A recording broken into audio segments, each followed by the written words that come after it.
Experienced educator and an administrator, boasting an impressive career of over 2.5 decades, paved with consistent demonstration of a deep passion for teaching. I've always been for nearly 13 years, I've been into college teaching. So there I've been teaching commerce students. Since they are a little weak in studies, we'll really have to coach them well. That is on the academic part. I've got the best social service award. After my PG, I started my career in a corporate sector, like in a corporate company.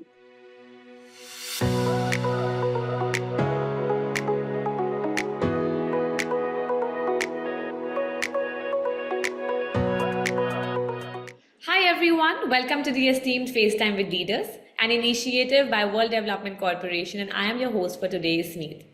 FaceTime with Leaders is a platform for industry titans to share their experiences, thoughts, ideas, and best practices in order to inspire one another and future leaders. We have one such domain giant on FaceTime with Leaders with us today, Ms. Prabha Duddley. Hi, thank you so much for joining us today, Ms. Prabha. Hi, Smith. Nice talking with you on behalf of World Development Corporation and the Directors Institute. Thank you so much. It's lovely having you here. So, Ms. Prabha is a highly experienced educator and an administrator, boasting an impressive career of over 2.5 decades, paved with consistent demonstration of a deep passion for teaching.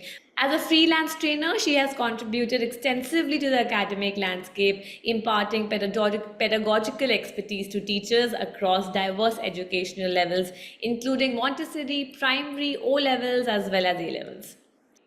As someone who is committed to education herself, she epitomizes continued professional development with the numerous educational qualifications that she has, such as BCom, MCom in corporate secretaryship, MPhil in corporate secretaryship, PGDPM in personal management, industrial relations, and labor welfare. She also has B.Ed in special education and an MBA in HR. Wow, this is really amazing, Ms. Dudley, and a great accomplishment that you have. Let's begin by asking if you can let our viewers know in brief about some of your greatest achievements across various roles and responsibilities that you've handled.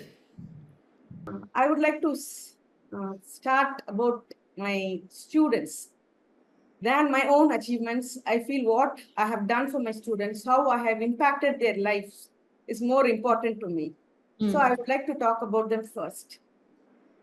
I've always been for nearly 13 years, I've been into college teaching. So there I've been teaching commerce students. So as you all know, as the whole of India knows, students are pushed into commerce when they cannot study well. I had commerce. There are a few students, Yeah. maybe in a class of 60, 10 students choose commerce. The other 50 are pushed into commerce because they're not good enough, or they think, the school thinks they're not good enough, and because students who score good marks go into science group and math group. Yeah. Normally in India. It's not like that, in other countries. Commerce without maths, especially for the ones who the parents think do not have them to study. Yeah, exactly. So these students, since they are a little weak in studies, we'll really have to coach them well. That is on the academic part. And on the emotional part, you see that most of the students who don't study well have an emotional issue. And they are, of course, even students who study well also have emotional issues, but this is very severe, I would say. Therefore, they have not been able to concentrate on their studies. And since I've taught in village colleges, towns, as well as in city colleges, I come across a lot of students who are not really good in studies when they come from villages, and their emotions are really wrapped up. So that might be because maybe they have an abusive father. Mostly it is like that. They get love from the mother, but they don't get love from the father. It's because they're drunkard or something like that, and they abuse these children. And when they go to school, they take this emotions there, and automatically they rebel against the teachers. So even in schooling, the teachers also have a prejudice against them. So all these things contribute to the way they are brought up, or when they come to college, they act like rowdies. Normally, my colleagues would say, "Ma'am, why do you talk with these rowdy boys?" So I would say, they're not really rowdies. They have a real soft heart compared to the other students. When you see them, they have a very kind and soft heart, but they reflect themselves as rowdies, or they walk and talk like rowdies. But inside, they are not really rowdies. So whenever I see these kind of students, my antenna will go up. So I want to change these students. I want to do something good for the students. I want them to come up in life. So I take a lot of. I'm very strict inside the classroom. I'm very really strict in the classroom. But outside, I'm totally a different person. Because if you're strict, if you're not strict in class, the class becomes a marketplace. Like, so especially in commerce group, I would say. So when they come out, I'm totally a different person. If they've done something bad in class, I see that. I call them after the class and I counsel them. And I have impacted a lot of students. I've improved their self-worth, their concept of self, their self-confidence, their attitude, the way they talk and walk, the body language, their interpersonal communications, interpersonal relations, EI, all these things I've taken care of. I used to do counseling separately, one-to-one, or sometimes even as a group, the whole class. I used to take classes, and I've seen a drastic change, and I really feel very happy when I see them change, when they bloom into a different personality. So this, I would say, is my greatest accomplishment.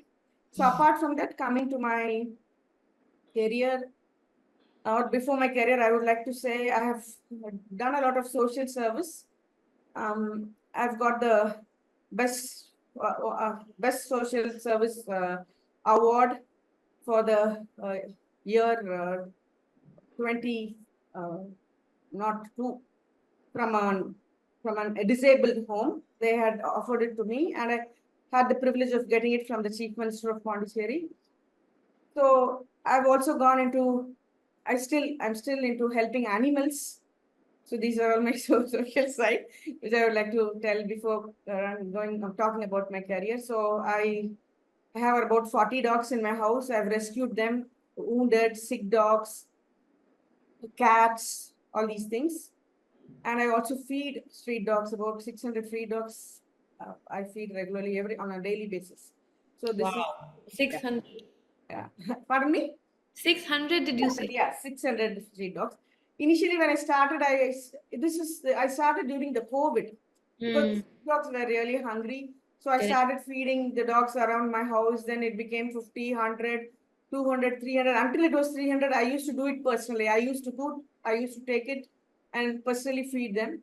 But now that it's become a little too large for me, now I have a few people to help me out. I have a cook for that, and I have a person who distributes it.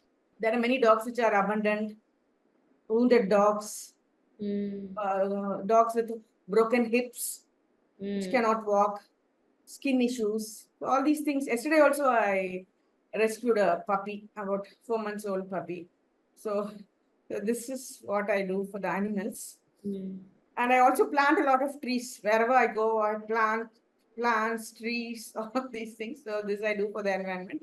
So now coming to my career as such, there is something called NET, which is a competitive exam conducted by UGC. Yeah. To become an assistant professor, you are supposed to, and this is considered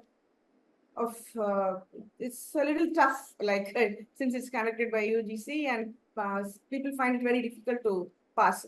Nowadays, they have question banks and all these things. But when I did it in 1996, we didn't have any of these We didn't have any bank, any question bank or any guidance as such. Now there are many people who run courses for them, tuitions for them. So I passed it in the first attempt. So I think that is one of my achievement. When I started after my PG, I started my career in a corporate sector, like in a corporate company. So there, when my course, as you read, I did my PG in corporate secretaryship. So this PG, it was called initially it was called MA in corporate secretaryship. Now it's been converted into MCom corporate secretaryship. So when I did that course, I was a third batch. So this was the first course which was started. So when I went for an interview, for the secretarial department. Secretarial department deals with shares and all those things. So the company secretary, I was interviewed by the company secretary. So he had obviously completed his ACS. So he gave me a caustic smile. He said, "What is this MA in corporate secretaryship?" He started talking about my course, and then he started interviewing me, and I kept answering questions. So he kept asking me questions, and I kept answering, and he was awed. Oh, so this is a new course where they've taught so much. Yeah. So I really felt very happy that Yeah. I was able to, answer all the questions that he asked. There was nothing which I was not able to answer. Like, and my favorite subject is company law. Law as such is my favorite. I'm very bad at accounts. So mostly his questions were all connected with company law. So I feel this was a great privilege for me that I was able to completely answer all his questions. Hmm. Then moving on, whenever I took up a job, so I was in this corporate for about 2.5 years. Then I got married and I also did my ACS. I passed one group. Then after marriage, I couldn't go Yeah. along with that.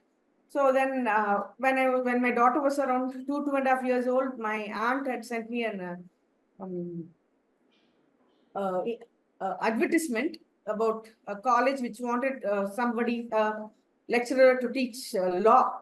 So she said, "Why don't you try? You love law." So I just tried and I went. So this was my entry into academics. So when with this industrial background, when I entered academics, it was like a cakewalk.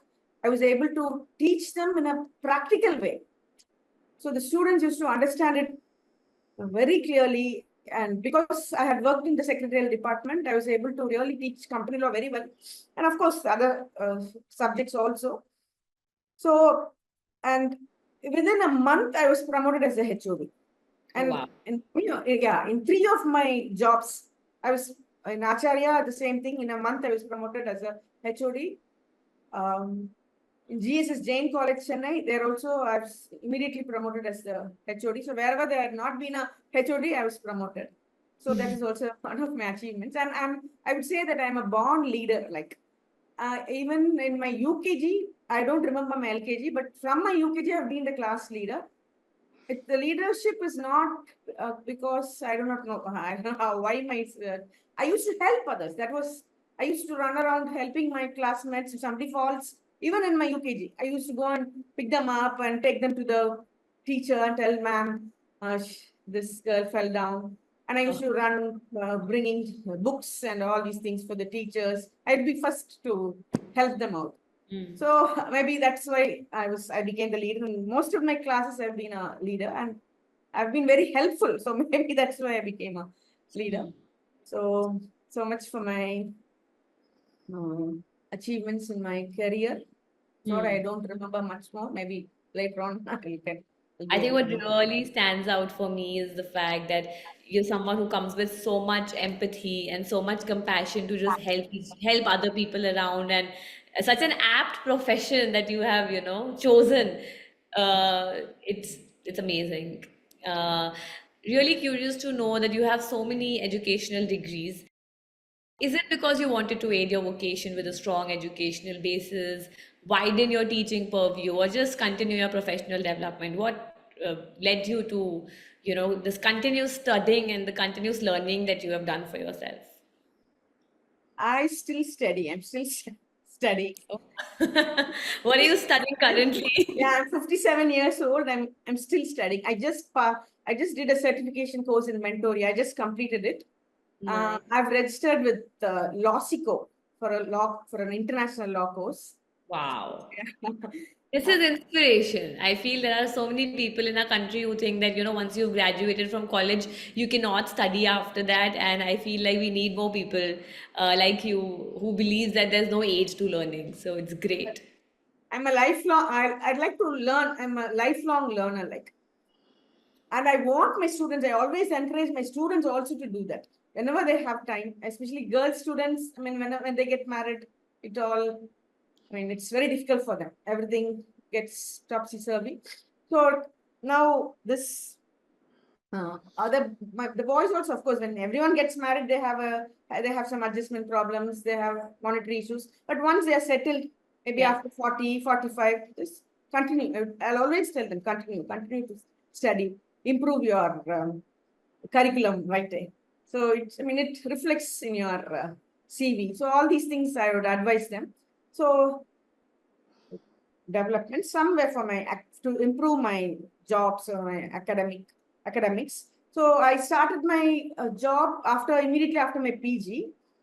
Then I was working with this company, as I told you, in the secretarial department. Then later on, when I switched over to teaching, I loved teaching. I didn't know that I loved teaching. Only after I took up the job, I understood that I really loved teaching. So I think in 89 or something, this net was introduced by the UGC. So I went to teach in 1995. So it was then that I heard about this net, and then I registered for this and I just passed.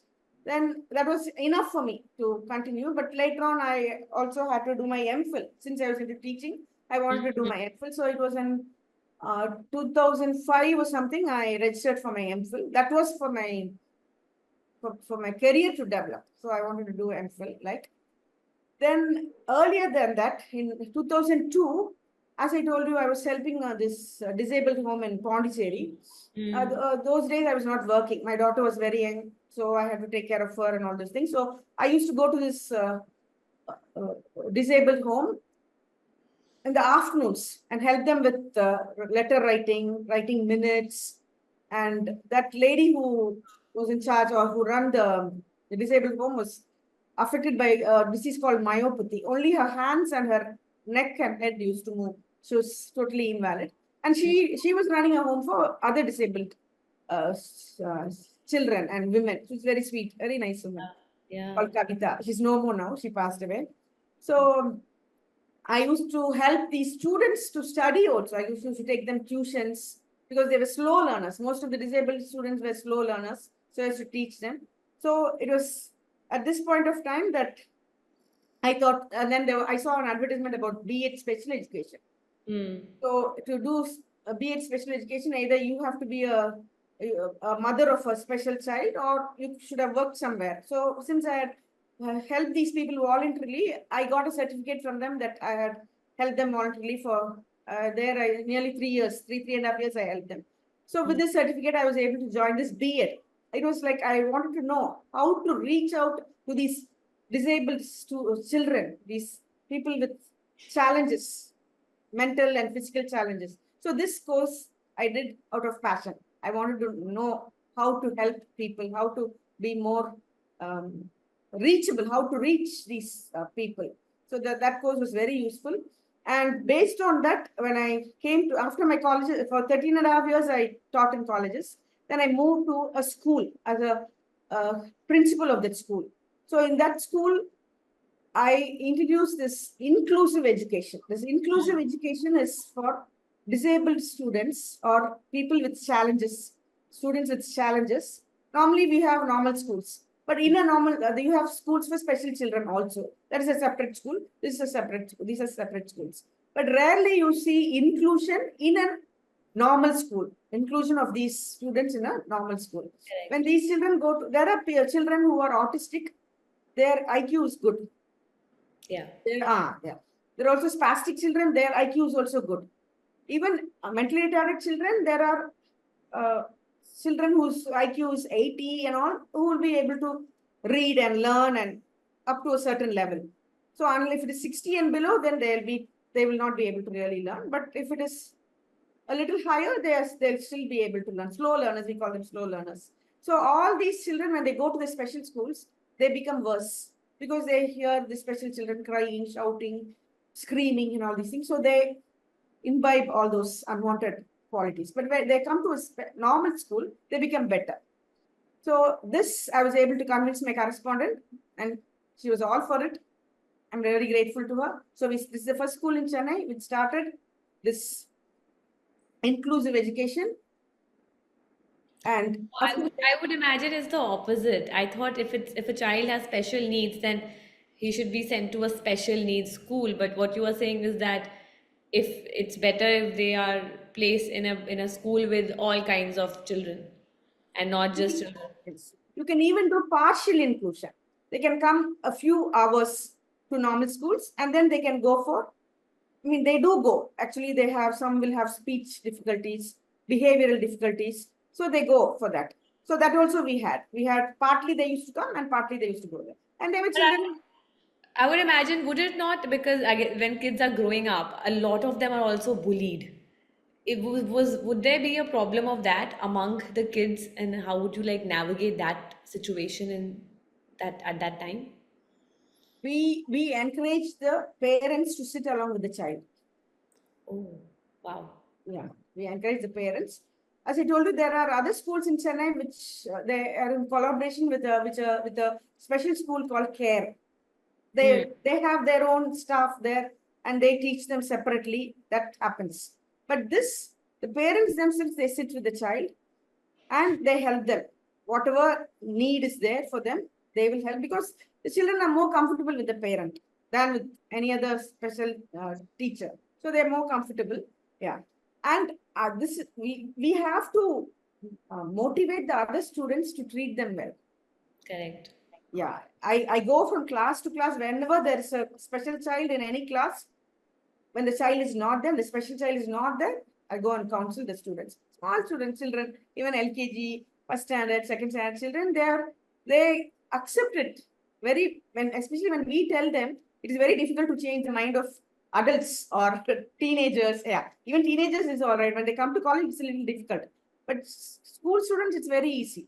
When you tell them, they take it for granted. They think you are some, I mean, they love you so much that they say, I mean, they take it for granted. They say that, I mean, even if we commit some mistakes, they'll say, no, my ma'am said. They, even if the mother teaches something good, right, and the teacher has taught something wrong, they'll say, no, this is right. My mother Correct. teacher said, yeah, because the teacher is a heroine for them or the hero for them. So when we tell them how to deal with these children, they just do it. They really take care of this, yeah, special That's children. really nice to know, and it's like I think it's highlighting the importance of having good teachers and good guides, in the lives of these kids who are at their growing age. Even more when I'm talking to you, it's really impressive. So this is really it gives me a lot of happiness seeing these children again bloom. In my school, we had an autistic child, very intelligent, very intelligent, Mm, more intelligent than the other students. yeah. I was saying the kids on the spectrum, their IQs are very high in some certain areas, and it's wonderful to watch that. Very curious to know about your challenges also that you faced throughout your career in the education field, and how did you overcome those challenges? Challenges mainly arises with the school children, the parents of these school children. When they come to admit the child, they want to admit the child, even if the child is 4 or 5 years old, they want to admit the child in first grade. I really don't know what is. They will be losing their time. They'll be losing a class. I don't know what. The counseling the parents says, there are even some educated parents. See, we have a lot of educated people here, but not learned people in Mm, India. mm, Those we have a lot of politicians now. We don't have statesmen. The same way we have everyone is educated in India now, but you hardly find a learned man with real changes in his behavior and all those things. So it's very difficult to convince these you admit a child according to his age normally. And there is also something called a mental age. Some children, yeah, they mature quickly. Some Mm. children, yeah, they mature very slowly. So Mm. we had a child who was just 4 years old, and we did put her in first grade because she was very intelligent. Maybe both her parents were intelligent. I mean, her mother used to spend a lot of time teaching her and all those things. So she was uh, UKG and LKG would be not challenging for her. She would not learn nothing from those classes. So we Mm. did do that. But when the mental age is not uh, appropriate, naturally we'll have to put them in a lower class. So this is very challenging to convince the parents that, yeah, you have to admit them according to the mental age. Even physical age, they don't, chronologically, they don't admit. When it comes to mental age, I mean, they are absolutely, it's very difficult. But I was able to convince a lot of them, especially I did my first grade, first standard twice, once in one school. Then when I moved to another school, to a better, good school, it's a convent run by nuns. They put me again in UKG.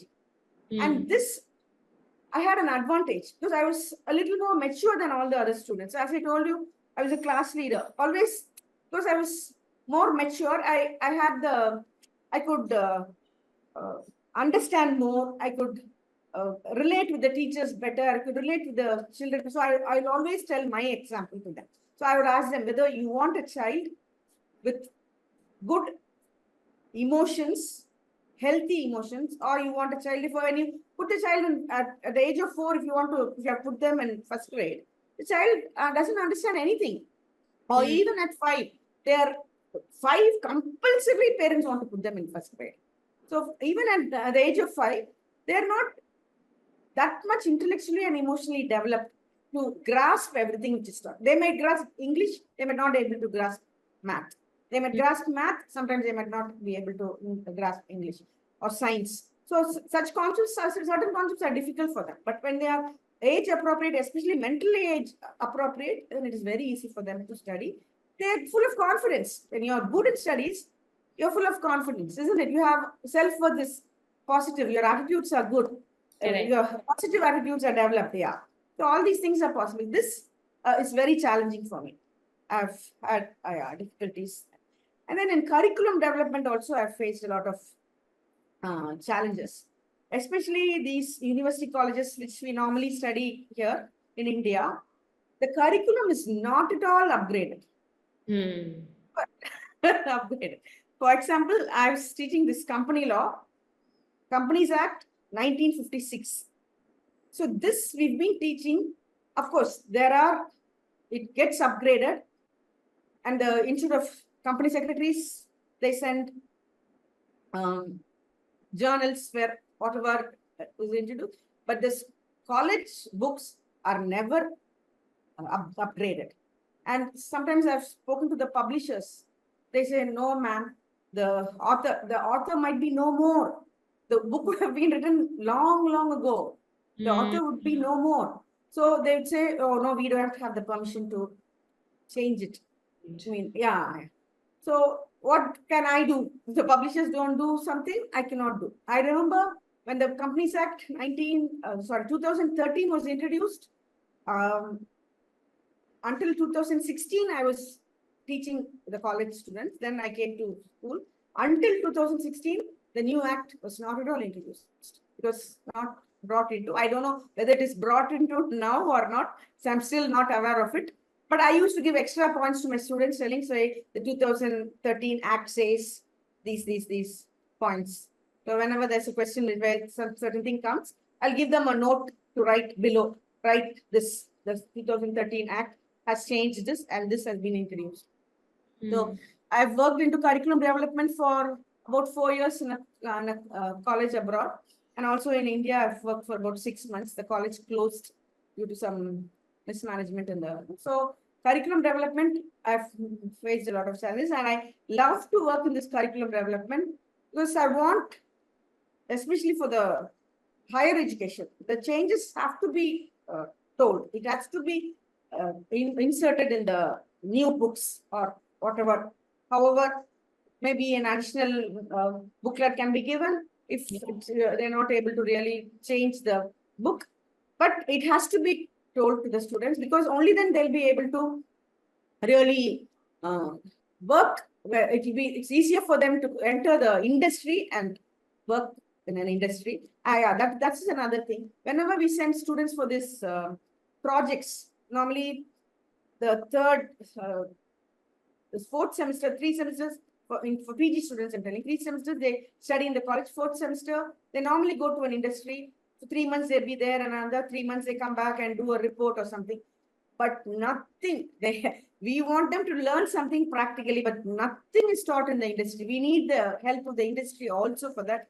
They just go there because these students, when they go there, the industry people, they find that it's a disturbance for them. So they just give them some reports, notes, and all those things, and make them sit in one place. Maybe you would also have to go certain, when you did your BCom, the last maybe 1 or 2 months, you would have gone somewhere, and you just sit somewhere. Somebody will come and help you out. And some industries, they don't even help you out. In some corporate structures, they don't even help you. They just read something and they come. And when they come and we ask them certain questions, when they write the report, they are blank. What did you do? No, they just have some monotonous work they'll give them. Write something. So this is what happens. Correct. We feel that we send them for this. So this is also a challenge which has to be addressed, I feel.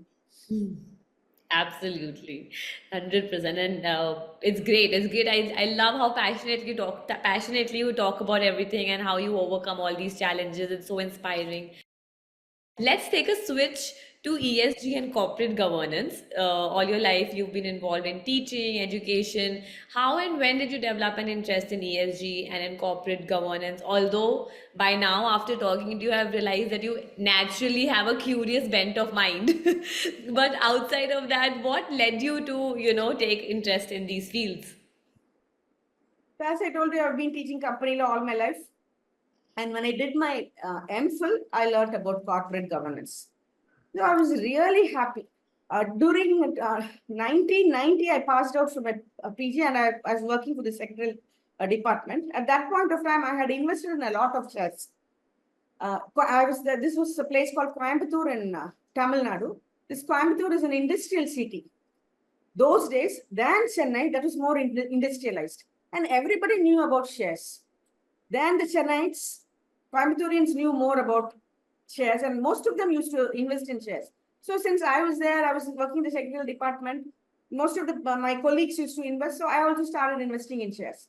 And you would not, you are too young to know about that. There was a person called Harshad Mehta. It was a big scam. The scam, I've read about it. Yeah. Most of the shares fell. Of course, I also suffered a lot. In fact, it was my father's money. It was not actually my money which I invested. My father and me, we both used to invest in shares.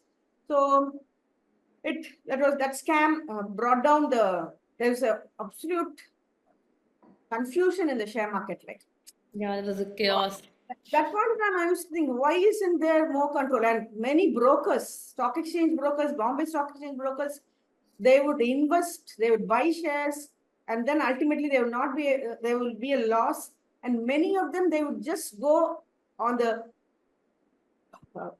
terrace or the higher stories of the stock exchange and commit suicide. They just jump down. Yeah. Those days it was very common. They would jump down because of course, after SEBI was introduced. Yeah. From then on, it was good. But still, even then, this Harshad Mehta scam happened. So when this corporate governance came, I was really happy. I came across this corporate governance. Oh, this is really going to do something to see that the companies are transparent. They're accountable, especially the management or the board should be more. The investors are one group, whereas the managers or the board is another group. So who protects the minority shareholders? How are these shareholders protected? How they are not even, those days, they were not told anything. Only an annual report comes and certain information will be there. Half of them knew to read it, or most of them did not understand what it was. They were just bothered only about the dividend. And they have an AGM once a year. They come, they are given good food in a good restaurant, good hotel, or in some place, good food, some gifts for them, and a dividend. They are very happy. They were they were not educated like that. Though they invested in shares, the shareholders were not really educated. But Yeah. now I see a change because all these accountability, fairness, transparency, all these have really, people have now, they are able to understand it, and they are able to ask questions. They are able to, and they are also able to understand about the, um, when you take environment and the social, the social and the governance, ESG. Here, the especially in advanced countries, they are well aware of everything. They are well aware of the pollution that the company makes. They are well aware of the greenhouse emission gases which the companies. So all these things they question, and they are interested, especially educated Westerners are interested in investing in companies which are into this ES, because it is a, for long-term sustainability, it is very, very important. Though it is not mandatory in India now, people who know, people who are educated are able to understand the repercussions of all the bad governance in the board. And of course, they try to greenwash and say that we are into ESG, but still we do not know how far, how effectively they are doing it. Yeah. But I hope that it is really put into practice, corporate governance and ESG, which will really change the entire scenario of the corporates. Correct. Absolutely. And an ethical way of working is so important, especially now that you've brought up the Harshad Mehta scam also. It just highlights the importance of having some checks and balances in place even more. But as an ESG and an corporate governance expert, what values do you think you're going to bring to the table? If I would get a chance, I would see that all these things are really implemented, because the shareholders have to be safe, the laborers have to be safeguarded. Somebody has to talk for them, isn't it? Somebody from the governing body has to talk for them. They have to lobby for them, for the shareholders, especially the minority shareholders. So if if there are good directors, non-executive directors, executive directors, who could really talk about this to the board, convince the board. And of course, we have laws on it, but still, every corporate structure does not follow it, isn't it? So it is, you have to see that it is followed, see that it is implemented. Only then the society, the environment, everything can change. Correct. So I would like to, of course, I would like to really involve in it, because if God wills. Absolutely. I think you've been the voice of children, students all your life, and I think you'll be a great voice to the minority shareholders also of any business and any company that you go to. And that's the experience that you bring to the table as well. And in terms of technology, what are some of the remarkable changes that you've seen in your field with the advent of, Internet of Things or artificial intelligence, machine learning, big data, Web 3.0? How do you see all of that change and affect the field of education that you're in? See, without technology, we cannot move forward, isn't it? Without technology, we cannot move. So there are, of course, there are pros and cons, and especially with regard to artificial intelligence, sometimes it makes me really scary. I'm scared, but of course, it's of great use, saves time, energy, labor, everything. So artificial intelligence has to be used. Of course, it is being used. It has to be used. So without it, now at this point of time, we cannot be without it. So, and regarding the Internet of Things, Now, when you look, starting from the kitchen appliances till the uh, colleges and schools, it is used. They are, of course, everything is remotely controlled.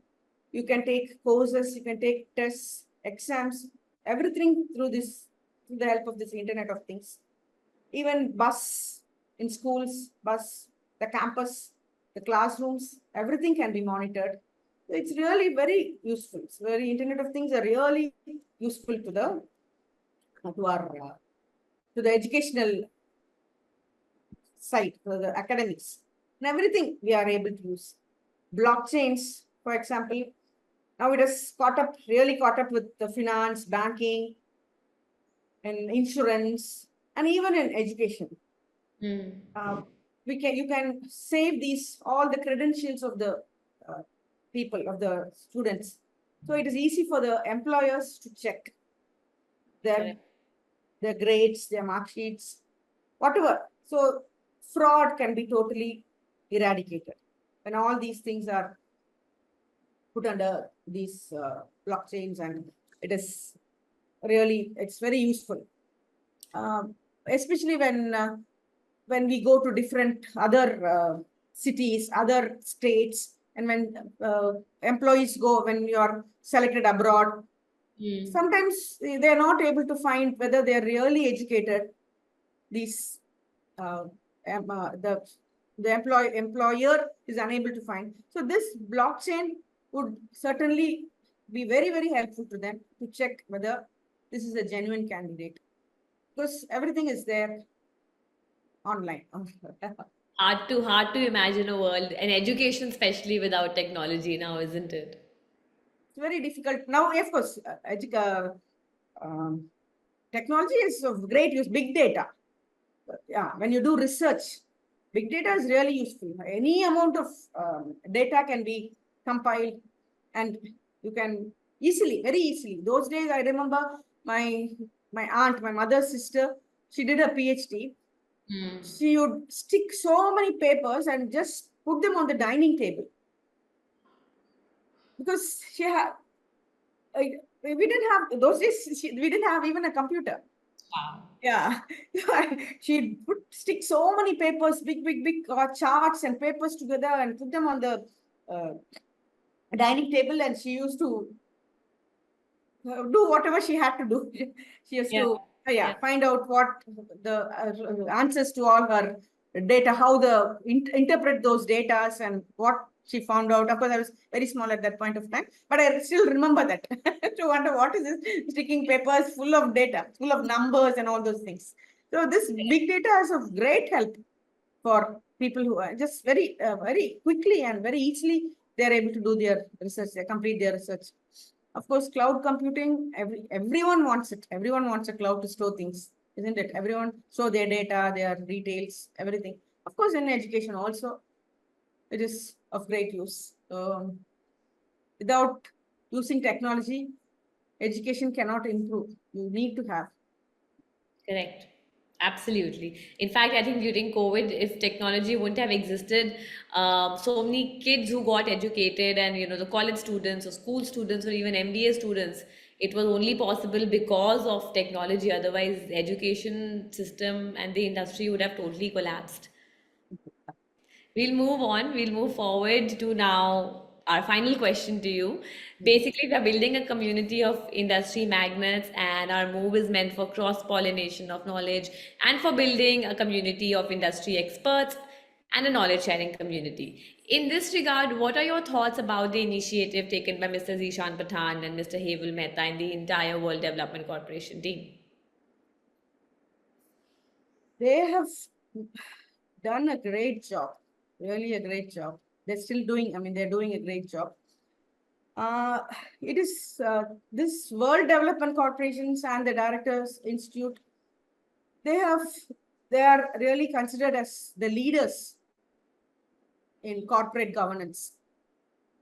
And now that they have taken steps to bring about a change, bring more directors, they're taking steps to, to appoint more directors so that they can take care of corporate governance and ESG. So it's a great initiative on their part, because there is a lack, isn't it, between the supply and the demand. So they are taking steps to educate as well as to bring the industry and the corporates together, so that the corporates can benefit, not only the corporates, the general public, the society, the environment, everything is benefiting because of this. It's a great thing. I would like to appreciate Mr. Patan and Mr. Mehta for the great Herculean tasks that they are doing. Very proud of them. Would like to meet them sometime. Thank you so much for that. Miss Prabha, it was wonderful chatting with you, and I'm so confident that all your insights will inspire our future leaders. Thank you so much for joining us today, and I wish you all the best for your future endeavors. Thank you. Nice talking with you. Thank Amazing you. talking to you. Have a good day. Yeah, thank you. Same to you. Bye. Bye.